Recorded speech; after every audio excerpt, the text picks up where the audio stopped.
Hello students. तो मेरा नाम मुपेश गुप्ता है एंड मैंने एनआईटी जयपुर से बीटेक किया है।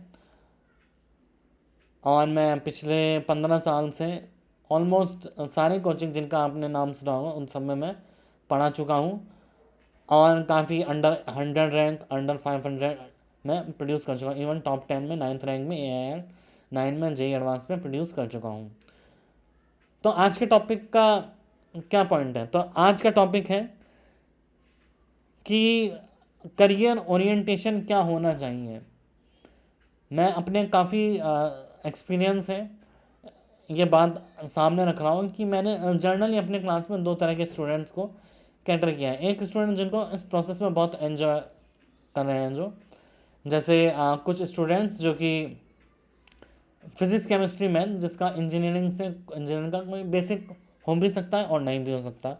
कुछ ब्रांचेस है जिसपे फिजिक्स केमिस्ट्री मैथ्स इंजीनियरिंग का बेसिस है, उसमें उनको एन्जॉयमेंट आ रहा है, उसमें उनको मज़ा आ रहा है कि वो हम फिजिक्स केमिस्ट्री मैथ पढ़ रहे हैं।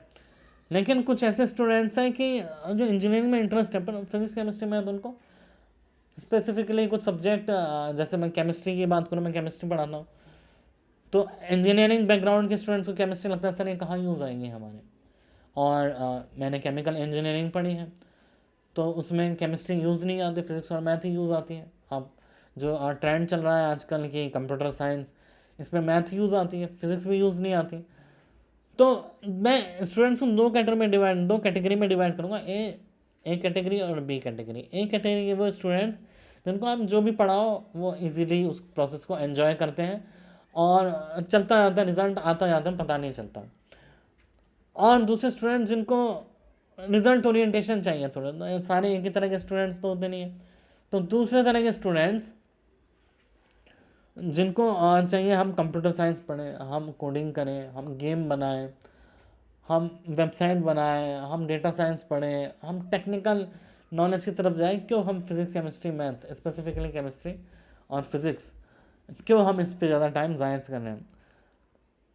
ऐसा क्यों नहीं होता कि डायरेक्टली कोडिंग के एग्ज़ाम हो जाए और हम कॉलेज ले लें? तो ये ज़्यादातर स्टूडेंट्स के दिमाग में बात आती है। पर सिर्फ इंजीनियरिंग का मतलब कोडिंग ही नहीं होता। तो सिस्टम आपके अकॉर्डिंग तो अभी तो नहीं चल सकता। तो ऐसे स्टूडेंट्स को क्या करना चाहिए? ऐसे स्टूडेंट्स के लिए थोड़ा सा अपर कॉलेज लेना थोड़ा सा चैलेंजिंग रह जाता है, जिनको इस प्रोसेस में एंजॉय नहीं हो रहा होता। चाहकर भी वो कहीं ना कहीं इतनी मेहनत नहीं कर पाते। जो अच्छे से मेहनत करते हैं वो स्टूडेंट्स तो आगे बढ़ जाते हैं, और जो स्टूडेंट्स इतना प्रॉपर मेहनत नहीं कर पाते, जो सीधे रिजल्ट की ओर भागते हैं या फिर थोड़े से अपने काम के प्रति इतना ज़्यादा सिंसियरिटी नहीं शो कर पाते उस वक्त, उस टाइम, बेझिझक उनका जो इंटरेस्ट है वो इंजीनियरिंग की तरफ हो, तो ऐसे स्टूडेंट्स को क्या करना चाहिए? ऐसे स्टूडेंट्स को एक ठीक ठाक सा डिसेंट सा कॉलेज ले लेना चाहिए, पर वहाँ अपनी ब्रांच की प्रायोरिटी रखनी चाहिए। अगर आपको कंप्यूटर साइंस पढ़ना है, आपने कंप्यूटर साइंस की नहीं साइंस मैथ ली है, तो आपको इंजीनियर बनना है, सॉफ्टवेयर इंजीनियर बनना है, तो आपको कंप्यूटर साइंस ब्रांच ही लेनी चाहिए। अगर आपको इंटरेस्ट है, आपको मैकेनिकल इंजीनियर बनना है, आपको गाड़ी में या फिर मशीन्स में ज़्यादा इंटरेस्ट है, तो मैकेनिकल लें। बाकी और ब्रांचेस भी है, इसके बारे में डिटेल वीडियो में कभी और बनाऊंगा, हर एक ब्रांच का डिटेल वीडियो। तो इस प्रोसेस में स्टूडेंट्स को करना चाहिए कि सबसे पहले अपना कॉलेज के अकॉर्डिंग अपनी ब्रांच सेलेक्ट कर लें। अपनी ब्रांच सेलेक्ट करें, मतलब ब्रांच, आपको ब्रांच के अकॉर्डिंग कॉलेज सेलेक्ट करें।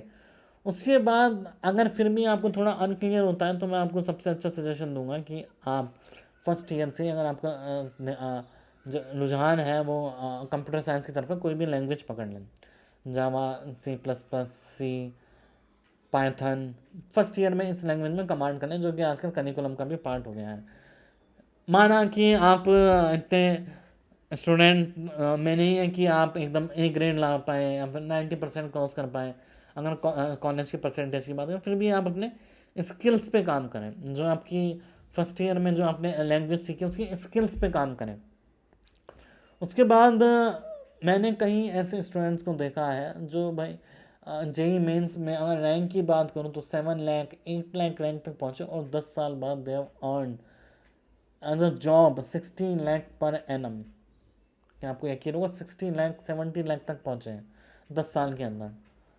और अगर मैं एक आईआईटी ग्रेजुएट को जनरलाइज नहीं कर सकता कोई, लेकिन एक जनरल ग्रेजुएट जो अच्छे कॉलेज से ग्रेजुएट है, आईआईटी से, एनआईटी से, अदर जीएफटीआई से है, वो भी सेम ग्रोथ हो, या फिर हो सकता है कम हो, ज़्यादातरों की हो सकता है ज़्यादा भी हो, लेकिन वो कॉम्पिटिटिव हो चुके हैं 10 साल बाद। तो 10 साल बाद आपकी मेहनत काम आती है। शुरू में आपको वो कॉलेज तक, वहाँ तक पहुँचने में ईज हो जाती है, आप कैसे उस कॉलेज तक अच्छे से पहुँच पाए हैं। मतलब अगर आप कॉलेज में पहुँचे तो आपके लिए वहाँ जाने एकदम पुल बना हुआ मिलता है कि भाई ब्रिज बना हुआ मिल रहा है, आप आराम से इस पर चल के वहाँ पहुँच जाए। लेकिन अगर आपने शुरू में थोड़ी सी, जिसको मैंने मक्कारी की है, क्योंकि भाई सिस्टम आपके अकॉर्डिंग नहीं चलता। अगर मेरे को फुटबॉल खेलना पसंद है तो मैं ये बोलूँ कि फुटबॉल खेल के मैं चैंपियन बन के आईआईटी में सेलेक्ट हो जाऊँ, नहीं, ये क्राइटेरिया तो है ही नहीं। ठीक है, मुझे क्रिकेट खेलना पसंद है तो क्या मैं नेशनल लेवल पर क्रिकेट खेल के आईआईटी में सेलेक्ट, ये क्राइटेरिया है ही नहीं। आपके अकॉर्डिंग चीज़ें नहीं चलती हैं।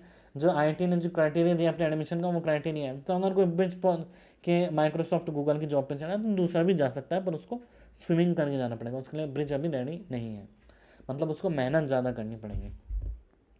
तो बच्चों कुल मिलाकर पॉइंट यही है कि आपने अगर शुरू के साल में मेहनत कर ली, 2-3 साल मेहनत कर ली आपने, तो आपको वो ब्रिज बना हुआ मिलेगा। अगर आपने मेहनत नहीं कर पाए शुरू में, या फिर आप सिस्टम के करिकुलम के अकॉर्डिंग अडप्ट नहीं कर पाए, तो आपको स्विमिंग करके जाना पड़ेगा। पर पहुंचना तो आप चाहते ही हो वहाँ पे। अब आपको शुरू में मेहनत करनी या नहीं करनी, वो आपके ऊपर है। तो अगर आप, अभी मैं और काफ़ी सारे मोटिवेशनल वीडियोस या फिर आपको जागरूक करने वाले वीडियोस बनाता रहूँगा कि कैसे आप अपना टाइम टेबल मैनेज करें, कैसे आप चीज़ें मैनेज करें, कैसे आप इंटरेस्ट जगाएं, कैसे आप उसको रिलेटिवली, आप अगर मेरे वीडियो देखोगे तो जनरली मैंने अपने रियल लाइफ एग्जाम्पल, केमिस्ट्री जैसे सब्जेक्ट में रियल लाइफ एग्जाम्पल दिया। It is a very interesting subject. अगर 100 में से आप 70 या 60 बच्चों से पूछोगे, बोलेंगे I have selected in IIT due to chemistry only.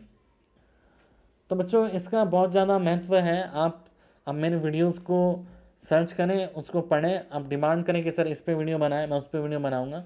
और अपने आईआईटी जर्नी के लिए बेस्ट ऑफ लक।